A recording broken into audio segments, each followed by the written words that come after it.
আমি মনে করি বিএনপির মধ্যে এখন সবচাইতে যদি যাদের বক্তব্য বেশি জনগণ ভালোভাবে নিচ্ছে তার মধ্যে একজন ধরলে তিনি হচ্ছেন তারেক রহমান সাহেব। ওনার বক্তব্য প্রতিদিনই একেবারে জনগণের যেটা চাহিদা সেটাই। উনি তো দলের বিরুদ্ধেই কথা বলছেন। উনি বারবার বলছেন যে আগামী দিনে তুমি ক্ষমতায় আসবা, কোনো নিশ্চয়তা আছে? জনগণের কাছে যাও, জনগণের কাছে যেতে হবে। এবং আমরা কোনোদিন দেখি নাই একটা সরকার পরিবর্তন হলে পরবর্তীতে যে কেওয়াজগুলো তৈরি হয় ওই কেওয়াজে কেউ কোনো জায়গায় শাস্তিমূলক ব্যবস্থা নিয়েছে। এই প্রথম বিএনপির তারেক রহমান সাহেব দল থেকে মানুষকে বহিষ্কার করছে, ডাইরেক্ট বলে দিচ্ছে যে কোনো সন্ত্রাস, চাঁদাবাজ, দুষ্ট লোকের স্থান এখানে হবে না। অতএব এটা একটা ভালো দিক। এবং তিনি যে তার মামলার ব্যাপারেও বলেছেন এটাও ভালো দিক যে তিনি তার নেতাকর্মীদেরকে ঐক্যবদ্ধ রেখে তাদের জুলুম নির্যাতনের সাথী হতে চান। তিনি কখনোই একা কোনো ধরনের স্পেশাল ফ্যাসিলিটিস পেয়ে আসতে চান না, বিধেই তার মামলাগুলো ধীরে ধীরে আস্তে আস্তে উঠছে যাচ্ছে এবং একটা পর্যায়ে নেতাকর্মীদের মামলাগুলোও কিন্তু ধীরে ধীরে উঠছে।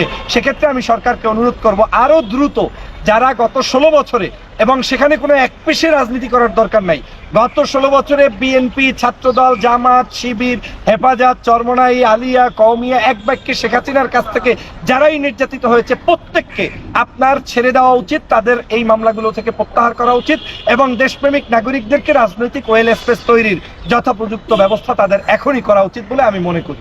একটা প্রশ্ন ছিল, যখন বিএনপির সঙ্গে অনেক রাজনৈতিক যুগপৎ আন্দোলন করেছে, তার ভিতরে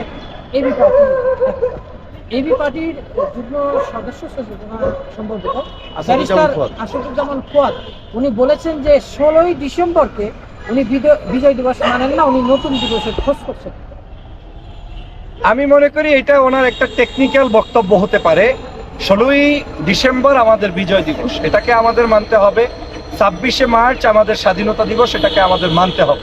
তবে উনি বুঝাতে চেয়েছেন হয়তো, আমি যেটা মনে করি, যে বিজয় তো আসলে এখনো অর্জিত হয়নি। বাংলাদেশের প্রকৃত বিজয়টাকে অর্জন করার জন্য যে আন্দোলন, যে সংগ্রাম, সেটাই তো এই জুলাইয়ের 24শে আপনার 24 সালের জুলাই মাসে এবং আগস্টের 5 তারিখে মানুষ কিন্তু জীবন দিয়েছে। এই জায়গাগুলোতেও যে এখনো যেহেতু পূর্ণাঙ্গভাবে বাংলার মানুষের আশা আকাঙ্ক্ষার প্রতিফলন হচ্ছে না বলে মনে হচ্ছে, সেটাকেই কিন্তু হয়তো ওনার বক্তব্যে মিল করাতে পারে। চূড়ান্ত বিজয়, হ্যাঁ, উনি হয়তো নতুন একটি দিবস না, উনি হয়তো এটাকে নতুন কোনো আরো পূর্ণাঙ্গ বিজয়ের অপেক্ষায় আছে বলে মনে করেন, বিধায় উনি এই বক্তব্য দিয়েছেন। আপনিও মনে করছেন নতুন দিবস? আমি মনে করি না, আমি মনে করি 16ই ডিসেম্বর আমাদের বিজয় দিবস। 1971 সালে আমরা বিজয় করেছি, যেমনি ভাবে আমরা 52 ভাষা আন্দোলন করেছি, 21শে ফেব্রুয়ারি আমাদের ভাষার বিজয় হয়েছে। আমাদের এরকম করে প্রত্যেকটা দিবসই আমাদের কাছে ইতিহাসের পাতায় স্পষ্ট হয়ে থাকবে। প্রত্যাখ্যান করছেন না, আমি তার বক্তব্যের সাথে কোনো প্রত্যাখ্যানও না এবং পক্ষে বিপক্ষেও না। আমি শুধু বুঝাচ্ছি, উনি হয়তো ওনার আবেগের জায়গা থেকে বুঝাতে চাচ্ছেন যে আমাদেরকে আরেকটি বিজয়ের অপেক্ষায় থাকতে হবে।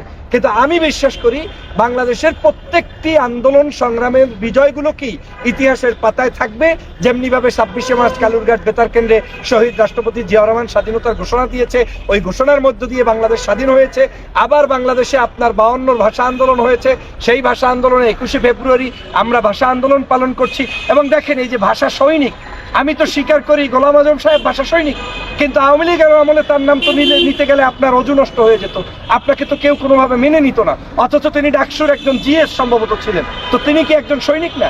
সত্যকে সত্যভাবে উপস্থাপিত করতে হবে। দেশের প্রয়োজনে প্রত্যেকটি ইস্যুকেই আমাদেরকে গুরুত্বের সাথে দেখতে হবে। আমি মনে করি আগামীর বাংলাদেশ আমাদের ওই পূর্বের ইতিহাসের উপর ভিত্তি করেই নতুন আরো স্বপ্ন বনবো, সেই প্রত্যাশা আমি করি।